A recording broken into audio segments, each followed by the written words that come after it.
It's been about 5 days since the winter storm left many people in Texas without homes, warmth, and even the basic necessity to life, water.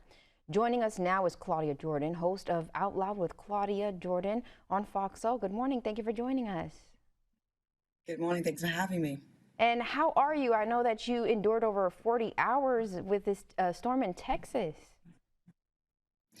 I'm fine now because I got power back on Tuesday night, but it was 40 hours where I didn't know when it was going to end. And then when I see what other people going through, literally losing their homes, I felt lucky. But when I tell you the city was not prepared for any of this, it's not a huge amount of snow.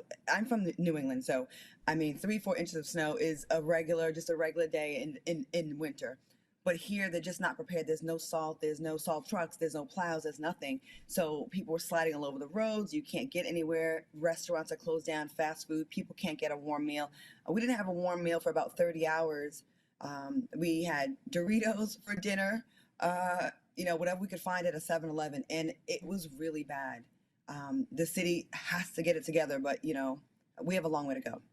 And how does the city look right now? I mean, were there any damages to your home?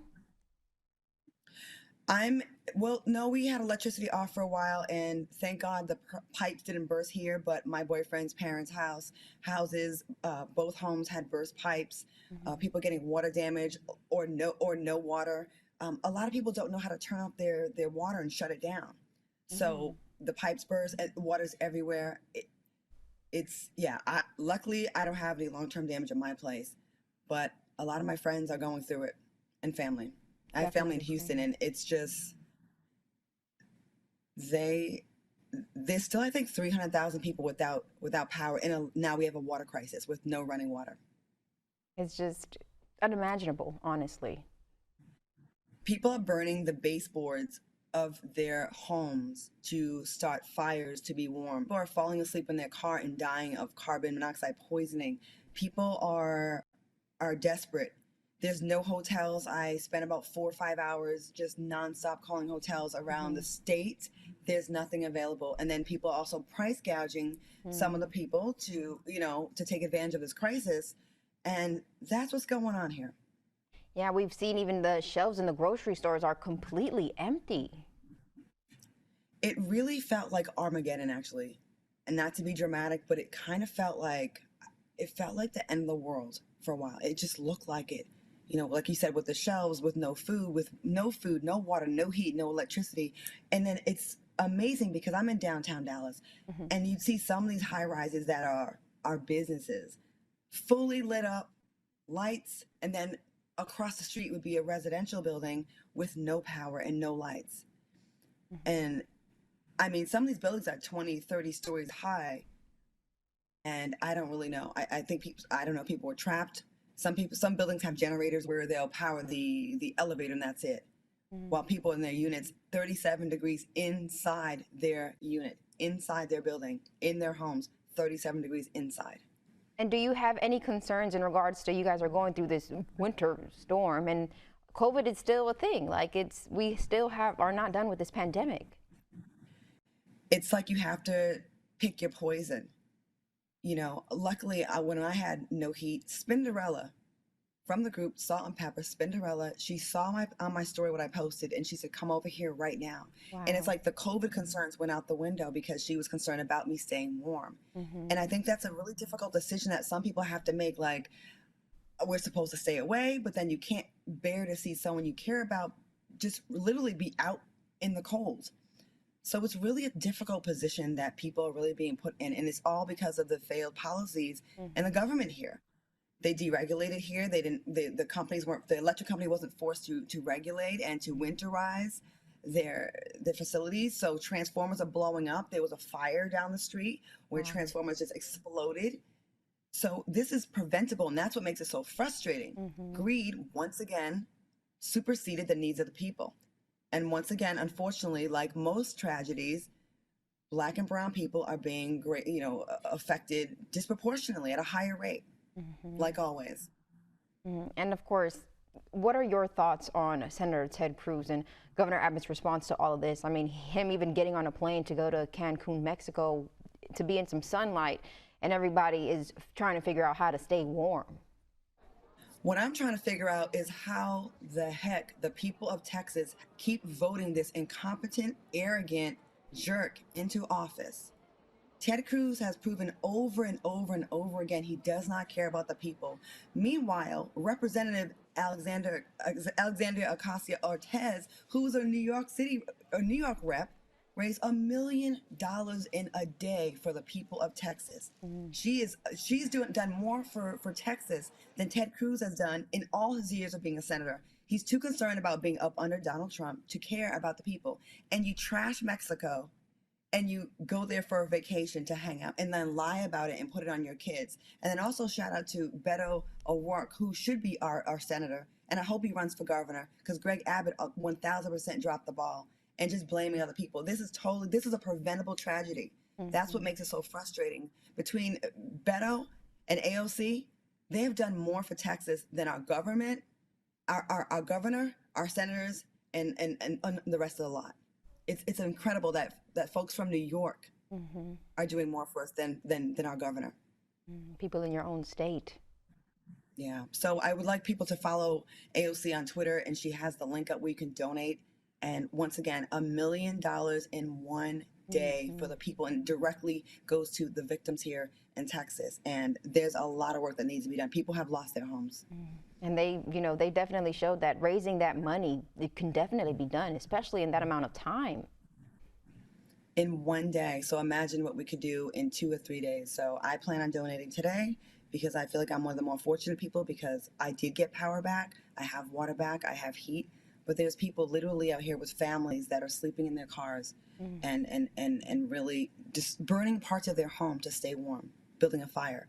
We should not be living like this in 2021, not in a state like Texas with all this money. Right. And you mentioned him earlier, former President Donald Trump. What are your thoughts on his impeachment, acquittal, and just everything that happened within the insurrection at the Capitol on January 6th? I mean, we are still dealing with some of these issues now. As an African American, it's disgusting, the double standards that this country continues to flaunt in our face. We have peaceful protesters against police brutality that have been treated with more urgency and force than these insurrectionists, domestic terrorists. And the only difference is the color of skin. And if it hasn't been obvious to you before, it should be obvious to you now what is going on. They don't love us. The fact that a lot of these people are allowed to go on vacation, eat organic food. When you stormed the Capitol building, we can't even hang out outside of a club too long before getting, the pause put on us. It's such a slap in the face. And I just need America to stop lying about fairness and all men are created equally, because you don't really think that way. It was proven to us in such a major way. And the Republican Party deserves everything they're going to get in the next couple of elections when they lose in dramatic fashion, because they had every opportunity to put an end to this and to stop Trump from controlling their party. And he's going to own them for the next at least 4 years, maybe even 8. It's just unbelievable that they allow this to happen. Where are the good Republicans that really stand by their core values? The sick worship of one man over your party and the people of America is going to be your downfall, Republican Party. You be what you used to be at one point, which I don't even remember when it was great, but it definitely wasn't as bad as it is now. This is horrible. And they deserve to lose majorly in the next election. Can't wait. Especially Claudia Jordan, host of Out Loud with Claudia Jordan on Fox. So we'll have more with you right here after this break. Stay with us. Welcome back to BNC Morning, and joining us again is Claudia Jordan from Out Loud with Claudia Jordan and Cocktails with Queens on Fox. So thanks for joining us again. Thanks for having me. And so, of course, let's pick up where we left off. What do you have to say about moving from the Trump administration to now President Joe Biden and Kamala Harris? Trump has set the bar so low. I think Biden and Harris are in position to be the best administration of all time, relatively speaking, because all he has to do is care a little bit, show a little compassion, not incite violence, not wink at white supremacists, and not, give him a attaboy like Trump was doing. But I do love how Biden and Harris absolutely hit the ground running to try to undo, I mean, a lot of the policies that Trump put in place. Unfortunately, it has to be with a lot of executive orders right now because we're just not at a place where the other side is ready to play fair just yet. But I think we're going to get there. I think Biden is the perfect person to at least try to reach across the aisle. He's shown out in his 40 years of politics, I'm sorry, that he is willing to reach across the aisle, and they may actually respond to it eventually.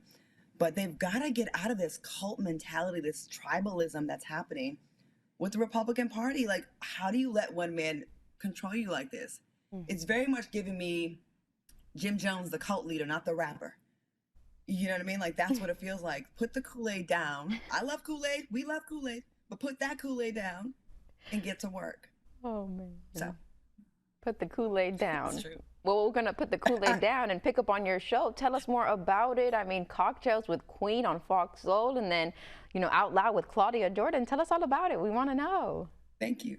I have a third show too, TGIF. It's with Al Reynolds and Funky Dineva, and it is the male Cocktails with Queens, and we have such a good time. And I love that we can be shady, but also intellectual and show that balance. I think that we've been needing that for a long time. You know, the media, until recently when we're getting our own platforms, a lot of times they want to glamorize the ratchet and the, you know, the surface stuff.